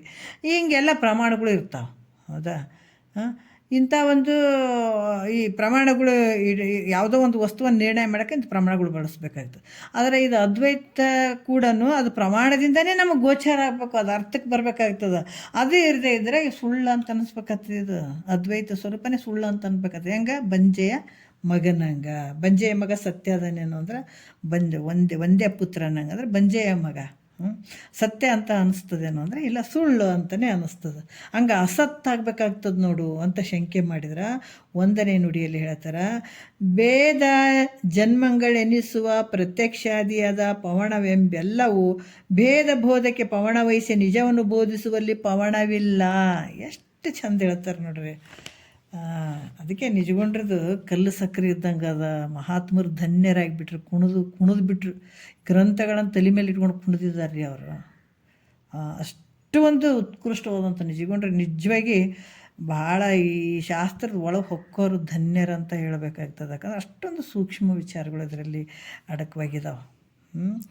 ಅದಕ್ಕೆ ಇಲ್ಲಿ ಏನು ಹೇಳ್ತಾರ ಅಂತಂದ್ರೆ, ಪ್ರತ್ಯಕ್ಷ ಪ್ರಮಾಣ, ಅನುಮಾನ ಪ್ರಮಾಣ, ಅನುಪಲಬ್ಧಿ ಪ್ರಮಾಣ, ಶಬ್ದ ಪ್ರಮಾಣ, ಉಪಪತ್ತಿ ಪ್ರಮಾಣ ಅಂತ ಏನು 6 ಪ್ರಮಾಣಗಳದಾವ. ಈ ದ್ವೈತದಲ್ಲಿ ಬೋಧಿಸ್ತವ, ದ್ವೈತವನ್ನು ಬೋಧಿಸ್ತವ. ಅದರಿಂದ ಇವು ಪ್ರಮಾಣಗಳು ಅಂತ ಅನ್ನಿಸ್ತವ. ಆದರೆ ಅದ್ವೈತ ರೂಪ ತನ್ನ ನಿಜವನ್ನು ಬೋಧಿಸುವಲ್ಲಿ ಪ್ರಮಾಣಗಳು ಇಲ್ಲ. ನಿನ್ನ ನಿಜ ಸ್ವರೂಪವನ್ನು ಬೋಧಿಸೋದಕ್ಕೆ ಯಾವ ಪ್ರಮಾಣಗಳು? ಅದಕ್ಕೆ ಅವ್ರು ಹೇಳ್ತಾರೆ, ಇದು ಮಾತಿಗೂ ಗೋಚರವಲ್ಲ, ಇದು ಮನಸ್ಸಿಗೆ ಗೋಚರವಲ್ಲ, ಒಂದು ಅನುವಿನಿಂದ ಹೇಳ್ತೀನಿ ಅಂತ ಹೇಳ್ತಾರೆ. ಸುಜನ ಶಿರೋಮಣಿ ಶಿಷ್ಯನೇ ನಿನ್ನ ನಿಜ ಊಹಿಸಬಾರದು ಸಂಪನ್ನ, ಇದು ಮನಸ್ಸಿಗೆ ಗೋಚರ ಮಲ್ಲಂದು, ಇದು ಮಾತಿಗೂ ವಿಷಯ ಮಲ್ಲಂದು, ಕೇಳುತ್ತಂ ಮತ್ತೊಂದನುವಿಂದ ಕೇಳು ಉಪದೇಶಿಸಬೇಕಾದರಿಂದ ಸತ್ಯಂ ಜ್ಞಾನ ಸುಖಾತ್ಮಕವೆಂದು ನಿತ್ಯಂ ಪರಿಪೂರ್ಣಂ ತಾನೆಂದು ದೃಶ್ಯ ವಿಲಕ್ಷಣದಿಂ ಕುರುಹಿಟ್ಟು ವಶ್ಯವಿದೆಂದನೆ ಲಕ್ಷಿಸಿಕೊಟ್ಟು ಅಂತ ಕೆಲವು ಪರಮಾರ್ಥ ಗೀತೆಯಲ್ಲಿ ಬರ್ತಾವೆ. ಯಾಕಂದರೆ ಇದು ಯಾವುದಕ್ಕೆ ನಿಲುಕದೇ ಇರುವಂಥದ್ದನ್ನು ನಾನು ನಿನಗೆ ಹೇಳ್ತೀನಿ. ಶಿಷ್ಯ ಬಂದು ಕೇಳ್ತಾನಪ್ಪ, ನನ್ನ ನಿಜ ಸ್ಥಿತಿ ನಾನೇನೆಂದು, ಮುನ್ನಿನ ಪರಿಭವ ಎಂತಾಯ್ತೆಂದು, ನನ್ನೇ ನೆನಗೀಗ ಪೇಳೆಂದು ಭಿನ್ನೈಸಿದೊಡೆ ಗುರು ಉತ್ತಮನಂದು. ಆತ ಬಂದು ಕಾಲಿಗೆ ಬಿದ್ದುಬಿಟ್ಟಿದ್ದಾನ. ಕೇಳಿ ಆತ ಹೇಳ್ತಾನೆ, ನನ್ನ ನಿಜ ಸ್ಥಿತಿ ಏನೈತೆ ಅದನ್ನು ನನಗೆ ತಿಳಿಸಿಕೊಡ್ರು ಅಂತಂದಾಗ, ಹೌದು ಇದು ಯಾವ ಪ್ರಮಾಣಕ್ಕೆ ನಿಲುಕದೇ ಇರುವಂಥ ವಸ್ತು ಐತಪ್ಪ, ಇಂಥದ್ದು ಕೊಟ್ಟು ಹಿಂಗೆ ಐತೆ ನೋಡಿ, ಹಿಂಗೆ ಐತೆ ಅಂತ ಹೇಳೋಕ್ಕಾಗ್ತದೆ ಅಂದ್ರೆ ಹಂಗೆ ಹೇಳೋಕ್ಕಾಗಂಗಿಲ್ಲ. ಆದರೂ ಹೇಳ್ತೀನಿ, ನಿನಗೆ ಬಿಡಂಗಿಲ್ಲ. ಆದರೆ ಹೆಂಗೆ ಹೇಳ್ತೀನಿ, ಒಂದು ಅನುವಿನಿಂದ ತಿಳಿಸ್ತೀನಿ ಅಂತ ಹೇಳ್ತಾರೆ ಸದ್ಗುರುನಂತ. ಕೈ ಬಿಡಂಗಿಲ್ಲ, ಯಾಕಂದರೆ ಒಂದು ಅನುವಿನಿಂದ ನಿನಗೆ ಇದನ್ನೆಲ್ಲ ಹೇಳಿಕೊಡ್ತೀನಿ ಅಂತ ಹೇಳಿ, ಅದಕ್ಕೆ ಅದ್ವೈತ ರೂಪ ನಿಜ ನಿನ್ನ ಸ್ವರೂಪವನ್ನು ಬೋಧಿಸುವಲ್ಲಿ ಪ್ರಮಾಣಗಳು ಯಾವುದೂ ಇಲ್ಲ ಅನ್ನುವಂಥ ವಿಚಾರವನ್ನು ಇಲ್ಲಿ ಹೇಳ್ತಾರೆ. ಮತ್ತು ಇಲ್ಲಿ ಕೂಡ ಹೇಳ್ತಾರೆ, ಏನು ಹೇಳ್ತಾರೆ, ಎರಡನೆಯ ನುಡಿ ಸ್ವಲ್ಪ ನೋಡಿಬಿಡೋಣ. ಈ ಪ್ರಮಾಣಗಳು ಎಷ್ಟದಾವ, ಅವು ಯಾವುವು ಅಂತ ಹೇಳಿದರೆ ನೋಡಿರಿ, ಈ ಪ್ರಮಾಣಗಳು ಎಷ್ಟು ಅದಾವ ಮತ್ತು ಅವು ಯಾವ ಅದಾವ, ಯಾವ ಪ್ರಮಾಣ ಯಾವ ಕಾರಣದಿಂದ ಯಾವುದನ್ನು ವಿಷಯ ಮಾಡ್ತದ ಅನ್ನುವಂಥದ್ದನ್ನು ಪ್ರಶ್ನೆ ಮಾಡ್ತಾ ಇದ್ದಾರೆ. ಅದಕ್ಕೆ ಉತ್ತರ ಹೇಳ್ತಾರೆ, ತನಗೆ ಪ್ರತ್ಯಕ್ಷ ಅನುಮಾನ ಉಪಮಾನ ಸಂಜನಿಸುವ ಅಭಾವ ಅರ್ಥಪತ್ತಿ ಘನಶಬ್ದವೆಂಬಿವೆ ತಾವು 6 ಪವಣಗಳೆನಿಪಾವು ಅನ್ಯವನ್ನು ಸಾಧಿಸುವಲ್ಲಿ ಅಂತ ಹೇಳ್ತಾರೆ ಅವರು. ಇದರಲ್ಲಿ ಮತ್ತೆ 3ನೇ ನುಡಿಯನ್ನು ಕೊಟ್ಟಿದ್ದಾರೆ ಅವರು. ಏನು ಕೊಟ್ಟಿದ್ದಾರೆ ಅಂತಾರೆ, ಇವು ನೇತ್ರ ಧೂಮ ಸಾದೃಶ್ಯ ನಿಷೇಧ ಅವಯವ ಪುಷ್ಟಿ ಅಪೋಕ್ತಿಗಳು ಕೂಡಿ ಅವಣಿಸಿ ಘಟ ವಹಿನಿ ಮರೆಯ ಭಾವ ರಾತ್ರಿ ಸವಿವನ್ನ ಸ್ವರ್ಗಂಗಳಿರವಕ್ಕೂ ಅಂತ ಹೇಳ್ತಾರೆ. ಏನು ಹೇಳ್ತಾರೆ, ಈ ಒಂದು 2 ನುಡಿಯಲ್ಲಿ ಹೇಳ್ತಾರೆ. ಏನು ಹೇಳ್ತಾರೆ ಅಂತಂದ್ರೆ, ಈ ಪ್ರತ್ಯಕ್ಷ ಪ್ರಮಾಣ, ತನಗೆ ಪ್ರತ್ಯಕ್ಷ ಪ್ರಮಾಣ ಅಂತಂದ್ರೆ ಈ ನೇತ್ರಗಳಿಂದ ತಿಳಿಯುವಂಥದ್ದು. ಪ್ರತ್ಯಕ್ಷವಾಗಿ ಈ ವಸ್ತುವನ್ನು ತಿಳ್ಕೊಳ್ತೀವಿ. ಈ ನೇತ್ರಕರಣದಿಂದ ಘಟವನ್ನು ನಾವು ವಿಷಯ ತಿಳ್ಕೊಳ್ತೀವಿ, ಹೌದಿಲ್ಲ. ಈ ನೇತ್ರ ಸಾಧನ ಮಾಡಿಕೊಂಡು ಒಂದು ಗಡಿಗೆಯನ್ನು ಅಥವಾ ವಸ್ತುವನ್ನು ತಿಳ್ಕೊಳ್ತೀವಿ, ಘಟವನ್ನು ತಿಳ್ಕೊಳ್ಳುವಂಥದ್ದು. ಇದು ಪ್ರತ್ಯಕ್ಷ ಪ್ರಮಾಣ ಅಂತ ಹೇಳ್ತಾರೆ. ಅನುಮಾನ ಪ್ರಮಾಣ ಅಂತಂದ್ರೆ ಈ ಬೆಂಕಿ ಎಲ್ಲೋ ಹೊಗೆ ಕಾಣಿಸ್ತಾ ಇರ್ತದಲ್ಲ, ಹೊಗೆಯನ್ನು ನೋಡಿ ಅಲ್ಲಿ ಬೆಂಕಿ ಇರಬಹುದು ಅಂತ ಅನುಮಾನ ಮಾಡುವಂಥದ್ದು. ಅಲ್ಲಿ ಸ್ವಲ್ಪ ಹೊಗೆ ಕಾಣಕತ್ತದ ನೋಡ್ರಿ, ಅಲ್ಲಿ ಬೆಂಕಿ ಇರ್ಬೋದು ನೋಡ್ರಿ, ಎತ್ತಿರ್ಬೋದು, ಬೆಂಕಿ ಎತ್ತಿರ್ಬೋದು ನೋಡ್ರಿ ಅಂತ ಹೇಳ್ತೀವಲ್ಲ, ಇದು ಅನುಮಾನ ಪ್ರಮಾಣ ಅಂತ ಹೇಳ್ತಾರೆ. ಉಪಮಾನ ಪ್ರಮಾಣ ಅಂತಂದರೂ ಕೂಡ ಇದು ಸಾದೃಶ್ಯಕರಣದಿಂದ ಆಕಳ ಜ್ಞಾನವನ್ನು ಉಂಟು ಮಾಡುವಂಥ. ಇಲ್ಲ, ನಮ್ಮ ಒಂದು ಆಕಳ ಹೋಯ್ತ್ರಿ, ಇದು ಇಂಥ ಕಲರ್ ಇತ್ತು ರೀ, ಇದು ಇಂಥ ಕಲರ್, ಅದನ್ನು ನೋಡಿರೇನಂತ ಹೇಳುವಂಥದ್ದು ಈ ಪ್ರಮಾಣ. ಒಂದು ಆಕಳ ಕಳೆದು ಬಿಟ್ಟದ, ನಾವೇನು ಹೇಳ್ತೀವಿ, ಈ ನೋಡ್ರಿ ಇಂಥ 2 ಕೊಂಬದಾವ, ಇಷ್ಟು ಕಪ್ಪೈತೆ, ಮುಖದಾಗ ಇಷ್ಟು ಬೆಳ್ಳಗೈತೆ, ಇದು ಇಂಥ ಕಲರ ಅಂಥ ಕಲರ್ ಅಂತ ಹಿಂಗೆ ಹೇಳುವಂಥ ಹೇಳಿ ತನ್ನ ಆಕಳದ ಒಂದು ಜ್ಞಾನವನ್ನು ಉಂಟು ಮಾಡುವಂಥದ್ದು, ಹಿಂಗಿತ್ತು ಅಂತ ಹೇಳುವಂಥದ್ದು. ಇದಕ್ಕೆ ಸಾದೃಶ್ಯ ಉಪಮಾನ ಪ್ರಮಾಣ ಅಂತ ಹೇಳ್ತಾರೆ. ಮತ್ತು ಅಭಾವ ಪ್ರಮಾಣ ಅಂತಂದರೆ ಇಲ್ಲ ಅನ್ನುವಂಥದ್ದು, ಇಲ್ಲವೇ ಇಲ್ಲ ಅನ್ನುವಂಥದ್ದು. ನಿಷೇಧ ಕಾರಣದಿಂದ ಅಭಾವವನ್ನು ವಿಷಯ ಮಾಡುವಂಥದ್ದು. ಇಲ್ಲಿತ್ತಲ್ಲ, ಇಲ್ಲಲ್ಲ, ಇವಾಗ ವಸ್ತಿಲಿ ಕೊಡ ಇಟ್ಟಿದ್ದೆ ಇಲ್ಲಲ್ಲ ಅನ್ನುವಂಥದ್ದನ್ನು ಅದು ಅಭಾವ ಅಂತ ಹೇಳಿಸ್ಕೊಳ್ತದೆ. ಅದು ಅಭಾವ ಇಲ್ಲ ಅಂತ ವಿಷಯ ಮಾಡುವಂಥದ್ದು ಅದು. ಮತ್ತು ಅರ್ಥಪತ್ತಿ ಪ್ರಮಾಣ, ಅದು ಅನುಪಲಬ್ಧಿ ಪ್ರಮಾಣ ಅಂತ ಕೂಡ ಹೇಳ್ತಾರೆ ಇದಕ್ಕೆ. ಮತ್ತು ಅರ್ಥಪತ್ತಿ ಪ್ರಮಾಣ ಅಂತಂದ್ರೂ ಕೂಡ ಏನು ಹೇಳ್ತಾರೆ, ಈ ರಾತ್ರಿ ಭಾಳ ಮೌನ ವ್ರತ ಮಾಡ್ತಾ ಇದ್ದೊಬ್ಬನ ಭಾಳ ಮೌನ ವ್ರತ ಮಾಡ್ತಾನಂತ. ಕೆಲವು ಕಡೆ ಮೌನವಾಗಿ ಕೂಡ್ತಾರೆ. ಮೌನ ಕೂತ್ಕೊಳ್ಬೇಕಾದ್ರೆ ನಾವು ಚೆನ್ನಾಗಿ ತಿಳ್ಕೊಳ್ಬೇಕು. ಮೌನ ಅಂತಂದ ಮೇಲೆ ಕೈ ಸೊನ್ನೆ ಬಾಯಿ ಸೊನ್ನೆ ಬರೆದು ಕೊಡುವಂಥದ್ದು ಕೂಡ ಮೌನ ಅಲ್ಲ ಅಂತಿದ್ರು ಮಹಾತ್ಮರು. ಆ ಥರ ಮೌನ ಅಂದರೆ ಸುಮ್ಮನೆ ತಟಸ್ಥ ಕೂತ್ಕೊಂಡ್ಬಿಡೋದಕ್ಕೆ ಮೌನ ಅಂತ ಹೇಳ್ತಾರೆ. ಆಮೇಲೆ ಅಲ್ಲಿ ಬರೆಯೋದು ಇಲ್ಲಿ ಬರೆದು ಕೊಡೋದು ಹಾಗೆಲ್ಲ ಮಾಡೋಕ್ಕಾಗಂಗಿಲ್ಲ. ಮತ್ತು ರಾತ್ರಿ ಮೌನವಾಗಿ ಅದನ್ರಿ, ಮಾತಾಡಂಗಿಲ್ಲ ರೀ, 1 ತಿಂಗಳು ಭಾಳ ಅನುಷ್ಠಾನಕ್ಕೆ ಅದನ್ರಿ ಅಂತೇಳಿ ಎಲ್ಲೋ ಒಂದು ರೂಮಲ್ಲಿ ಕೂಡಿಸ್ಬಿಟ್ಟು ಆತ ಕೂತಿರ್ತಾನೆ. ಬಾಗಿಲಿ ಹಾಕಿಬಿಟ್ಟಿರ್ತಾರೆ, ಬಾಗಿಲಿಗೆ ಕೀಲಿ ಹಾಕಿರ್ತಾರೆ, ಅದ್ರ ಬಾಗಿಲಿಗೆ ಕಾಯಕ್ಕೆ ಒಬ್ಬತ್ತು ಕೂತಿರ್ತಾನೆ. ಆದರೆ ಈಗ ಒಬ್ಬ ಗುರುಗಳು ಅಥವಾ ಯಾರೋ ಒಬ್ಬರು ತಿಳಿದಂಥವ್ರು ಅಲ್ಲಿ ಬರ್ತಾರೆ. ಅರೆ 1 ತಿಂಗಳು ನೀರಿಲ್ಲ, ಹಾಲಿಲ್ಲ, ಮತ್ತು ಊಟ ಇಲ್ಲ, ಏನಿಲ್ಲ ಅಂದ್ರೆ ಅದು ಹೆಂಗೆ ಬದುಕ್ತಾನೆ? ಯಾಕೆ ಶರೀರ ಅನ್ನಮಯ ಕೋಶ, ಇದು ಶರೀರದಿಂದ ಏನಾರು ತಿಂದರೆ ಬದುಕುವಂಥ ಶರೀರ ಇದು. ಮತ್ತು ಇಂಥದ್ದು ಏನು ತಿನ್ನಂಗಿಲ್ಲ ಅಂತಾರಲ್ಲ, ಮತ್ತು ಹೆಂಗೆ ಈತ ಜೀವನ ಮಾಡ್ತಾನೆ, ಹೆಂಗೆ ಇರ್ತಾನೆ ಈತ ಅಂತ ಅವರಿಗೆ ಒಂದು ಸ್ವಲ್ಪ ಇದು ಸಂಶಯ ಬರ್ತದೆ. ಬಂಧುಗಳನ್ನೇ, ಇಲ್ಲ ಇವತ್ತು ನಾನೇ ಕಾಯ್ತೀನಿ ಬೆಳ್ತಾನ, ನೀವು ಹೋಗ್ಬೋದು, ನನಗೆ ಕೀ ಕೊಡ್ರಿ, ನಾನೇ ಕಾಯ್ತೀನಿ ಅಂತ ಕೂತ್ಕೊಂಡಾತ. ಎಲ್ಲೆಲ್ಲೇ ಕೊಡ್ತಾನೆ ಇಲ್ಲ, ಯಾರೂ ಕೊಡ್ತಾನೆ ಇಲ್ಲ ಆತಗೆ. ಆದರೂ ಕೂಡ ಇಲ್ಲ, ನಾನು ಓಡೇಬೇಕು, ನಾನು ಕಾಯ್ತೀನಿ ಇವತ್ತು, ನಾನೇ ಕುಂದಿರ್ತೀನಿ ಇವತ್ತು ಬಾಗಿಲಿಗೆ ಅಂತ ಭಾಳಷ್ಟು ಸಲ ಹೇಳ್ತಾರೆ ಆತಗೆ. ಆದರೂ ಕೂಡ ಆತ ಬಿಟ್ಟು ಹೋಗಂಗಿಲ್ಲ. ಆವಾಗ ಒಂದು ದಿವಸ ಈತ ಬಿಟ್ಟು ಹೋಗಂಗಿಲ್ಲ. ಆವಾಗ ಆತ ಕೂತ್ಕೊಂಡು ಒಂದು ದಿವಸ ನೋಡ್ತಾನೆ, ಒಳಗಡೆ ಇದ್ದತ್ತು ತಳಮಳ ಇಟ್ಕೊಂಡ್ಬಿಡ್ತಾನೆ. ಯಾಕಂತಂದ್ರೆ ಆತನ ನೋಡ್ತಾನಲ್ಲ, ಈ ಹೊರಗಡೆ ಕೂತ್ಕೊಂಡು ಒಬ್ಬ ತಿಳಿದಂತ ಆತ ಒಳಗಡೆ ಇದ್ದತ್ತ ದಷ್ಟಪುಷ್ಟವಾಗೇ ಇರ್ತಾನೆ. ಮತ್ತು ಒಂದು ವೇಳೆ ಆತ ಉಪವಾಸ ಇದ್ದ ಅಂತಂದ್ರೆ ದೇಹ ಏನಾಗ್ತದೆ, ಕೃಷಿ ಆಗ್ತದೆ, ನಾನಾ ರೀತಿಯಿಂದ ಒಂದು ಸಣ್ಣ ಆಗಿಬಿಡ್ತದೆ ಅದು. ಆದರೆ ಆತ ನೋಡಿದ್ರೆ ಬೇಕಾದ್ರೆ ದಪ್ಪೆ ಅದನ್ನು, ಮತ್ತು ಆತ ಊಟ ಮಾಡಿಲ್ಲ ಅಂತ ಹೆಂಗೆ ಅಂದ್ಕೊಳ್ಬೇಕು. ಆದ್ರೆ ಎಲ್ಲರ ಎದುರುಗಡೆನೇ ಆತ ಊಟ ಮಾಡ್ಲಾರ್ದಂಗಿದ್ದು ರಾತ್ರಿ ಹೊಟ್ಟೆ ತುಂಬ ಊಟ ಮಾಡ್ತಾನಂತ ಅರ್ಥ ಆಯ್ತಲ್ಲಿ. ಶರೀರವನ್ನು ನೋಡ್ಕೊಂಡು ತಿಳ್ಕೊಂಡು ಆತ ಊಟ ಮಾಡ್ತಾನೆ ಅನ್ನುವಂಥ ಭಾವ ಬರುವಂಥದ್ದು. ಇದು ಅರ್ಥಪತ್ತಿ ಪ್ರಮಾಣ ಅಂತ. ಇದರಿಂದ ಕೂಡ ಅದನ್ನು ನೋಡಿಬಿಟ್ಟು ಈತ ಊಟ ಮಾಡ್ತಾನಂತ ತಿಳ್ಕೊಳ್ಳುವಂಥದ್ದು. ಈ ರೀತಿ ಅರ್ಥಪತ್ತಿ ಪ್ರಮಾಣ ಅಂದರೆ ಆತ ರಾತ್ರಿ ಭೋಜನ ಮಾಡ್ತಿರ್ತಾನೆ. ಹಾಗಾಗಿ ಶರೀರಕ್ಕೆ ಯಾವ ಒಂದು ಇದು ಇರೋಂಗಿಲ್ಲ, ಬೇಕಾದಂಗೆ ದಪ್ಪೆ ಇರ್ತದೆ. ಮತ್ತು ಉಪವಾಸ ಇದ್ದರೆ ಶರೀರ ಹೆಂಗೆ ಆಗ್ತದೆ, ಸಣ್ಣ ಆಗಿಬಿಡ್ತದೆ. ಹಾಗಾಗಿಲ್ಲ ಅಂತಂದರೆ ಈತ ರಾತ್ರಿ ಊಟ ಮಾಡ್ತಾನಂತ ತಿಳ್ಕೊಳ್ಬೇಕಾಗ್ತದೆ. ಇದು ಅರ್ಥಪತ್ತಿ ಪ್ರಮಾಣ. ಈ ರೀತಿಯಿಂದ ನಾವು ಅದನ್ನು ತಿಳ್ಕೊಳಕ್ಕೆ ಸಾಧ್ಯ ಆಗ್ತದೆ. ಶಬ್ದಿ ಪ್ರಮಾಣ ಅಂತಂದರೂ ಕೂಡ ಇದು ಕೂಡ ನಾವು ಎಲ್ಲೋ ಒಂದು ವಿಚಾರವನ್ನು, ಸ್ವಲ್ಪ ಶಬ್ದವನ್ನು ಈ ಪ್ರಮಾಣದಿಂದ ಕೂಡ ಇದು ನಾವು ತಿಳ್ಕೊಳ್ಳಿಕ್ಕೆ ಸಾಧ್ಯ ಆಗ್ತದೆ. ಶಬ್ದ ಪ್ರಮಾಣ ಅಂದರೆ ಎಲ್ಲೋ ಒಂದು ದೂರ ಎಲ್ಲೋ ಒಂದು ಶಬ್ದ ಬಂತಂದ್ರೆ ನಗರಿ ಬಾರಿಸ್ತದೆ, ಆ ರೀತಿಯಾಗಿ ತಿಳ್ಕೊಳ್ಳುವಂಥದ್ದು ಆಗ್ತದೆ. ಮತ್ತು ಸ್ವರ್ಗದ ಜ್ಞಾನವನ್ನು ಉಂಟು ಮಾಡಿಕೊಡುವಂಥದ್ದು ಕೂಡ ಇರ್ತದೆ. ಮತ್ತು 6 ಪ್ರಮಾಣಗಳಿಗೆ ದ್ವೈತವನ್ನು ವಿಷಯ ಮಾಡ್ತವೆ ಹೊರತು ಇವೆಲ್ಲ ಏನು ಮಾಡ್ತಾವಂದ್ರೆ ದೃಶ್ಯವಾಗಿರುವಂಥದ್ದು, ನಾಮರೂಪದಿಂದ ಕೂಡಿದಂಥ ವಸ್ತುಗಳಿಗೆ ಮಾತ್ರ ಇದು ಗೋಚರ ಮಾಡಿಸ್ತದ ಹೊರತಾಗಿ ದ್ವೈತವನ್ನೇ ವಿಷಯ ಮಾಡ್ತಾವ ಹೊರತು ಅದ್ವೈತ ಸ್ವರೂಪವನ್ನು ಗೋಚರ ಮಾಡಿಕೊಡಂಗಿಲ್ಲ ಯಾವ 6 ಪ್ರಮಾಣಗಳು. ನಿನ್ನ ಸ್ವರೂಪಕ್ಕೆ ಇವ್ಯಾವ ಪ್ರಮಾಣಗಳು ನಡೆಯಂಗಿಲ್ಲ, ಮಾಡಿಕೊಡಕ್ಕೆ ಸಾಧ್ಯ ಇಲ್ಲ ಅಂತ ಕೂಡ ಇಲ್ಲಿ ಹೇಳತ್ತಾರೆ. ಯಾವ ಪ್ರಮಾಣಗಳು ನಿನ್ನ ಸ್ವರೂಪಕ್ಕೆ ತಿಳಿಸೋಕ್ಕೆ ಸಾಧ್ಯ, ನೀನೇ ಸ್ವತಃ ಪ್ರಮಾಣ ಇದೆ ಅದರಿಂದ ಅದಕ್ಕೆ ಇದು ಭಾಳ ಗೂಢಾರ್ಥವಾದಂಥ ವಿಚಾರ. ಇಂಥ ವಿಚಾರಗಳನ್ನು ಸದ್ಗುರು ನಮಗೆ ಅಪರೋಕ್ಷ ಜ್ಞಾನ ಆಗುವಂಗೆ ತಿಳಿಸ್ತಾನಲ್ಲ, ಅದಕ್ಕೆ ಗುರುರ ಅಧಿಕಮ್ ಅಂತ. ಜಗತ್ತಿನೊಳಗೆ ಗುರುವಿಗಿಂತ ಶ್ರೇಷ್ಠವಾದಂಥವ್ರು ಯಾರೂ ಇಲ್ಲ. ಯಾವ ಪ್ರಮಾಣಕ್ಕೆ ಹಿಂಗೆ ಐತ್ರಿ ಹಾಗೆ ಐತ್ರಿ ಅಂತ ಹೇಳಕ್ಕೆ ಬರೋಂಗಿಲ್ಲ. ನಿನ್ನ ನಿಜ ಸ್ವರೂಪ ಅಂಥ ಒಂದು ಅದ್ವೈತ ಸ್ವರೂಪ ನೀನು ಇದೆ ಅಂತ ಹೇಳುವಂಥದ್ದು. ಈ 4 ನುಡಿ ಹಿಡ್ಕೊಂಡು ನಾಳೆ ಮಾತಾಡೋಣ. ಒಂದೆರಡು ಮತ್ತು ಗುರುಗಳ ಪಾದಕ್ಕೆ ಅರ್ಪಿಸಿ ಹರವು.